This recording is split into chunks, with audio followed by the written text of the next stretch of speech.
بسم اللہ الرحمن الرحیم ثم أفيضوا من حيث أفاض الناس واستغفروا الله إن الله غفور رحیم۔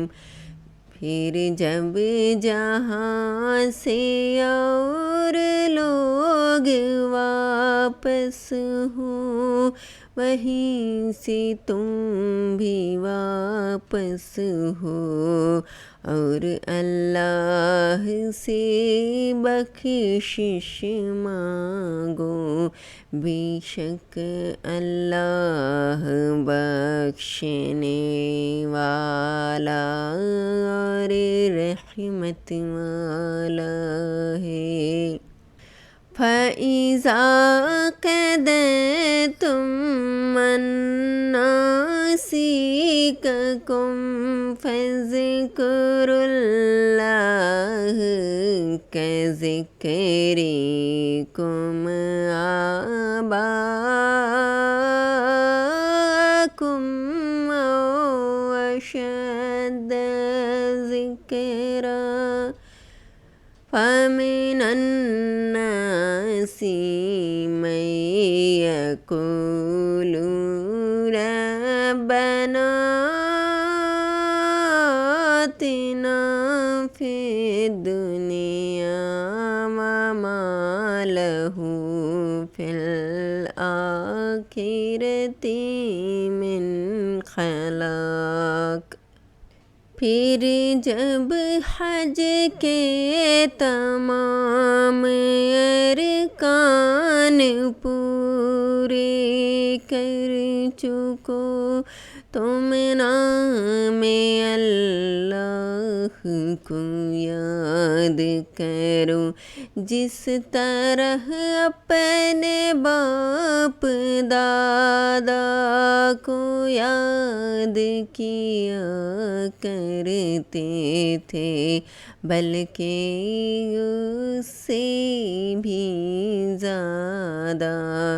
اور بعض لوگ ایسے ہیں جو اللہ سے التجا کرتے ہیں کہ اے پروردگار، ہم کو جو دنیا میں ہے دنیا میں ہی عنایت کر، ایسے لوگوں کا آخرت میں کچھ حصہ نہیں۔ وَمِنْهُمْ مَنْ يَقُولُ رَبَّنَا آتِنَا فِي الدُّنْيَا حَسَنَةً وَفِي الْآخِرَةِ حَسَنَةً وَقِنَا عَذَابَ النَّارِ۔ اور بعض ایسے ہیں کہ دعا کرتے ہیں کہ پروردگار ہم کو دنیا میں بھی نعمت عطا فرما اور آخرت میں بھی نعمت بخشیو اور دوزخ کے عذاب سے محفوظ رکھیو۔ اولئک لہم نصیب مما کسبوا واللہ سریع الحساب۔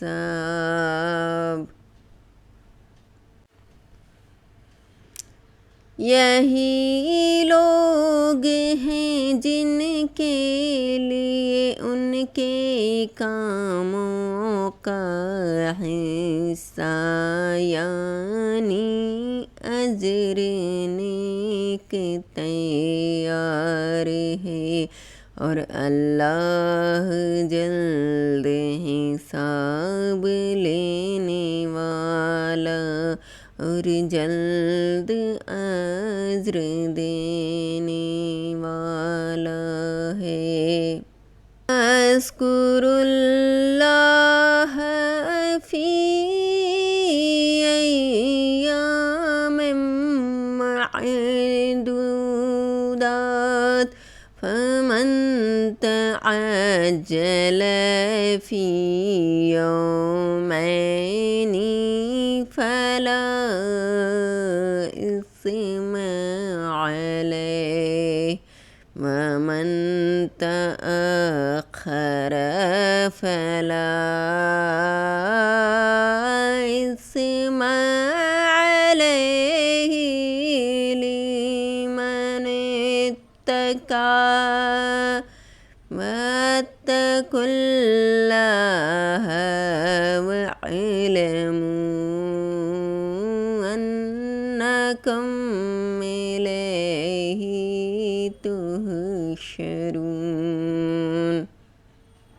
اور قیام منا کے دنوں میں جو گنتی کے دن میں اللہ کو یاد کرو، اگر کوئی جلدی کرے اور 2 ہی دن میں چل دے تو اس پر کچھ گناہ نہیں، اور جو بعد تک ٹھہرا رہے اس پر بھی کچھ گناہ نہیں۔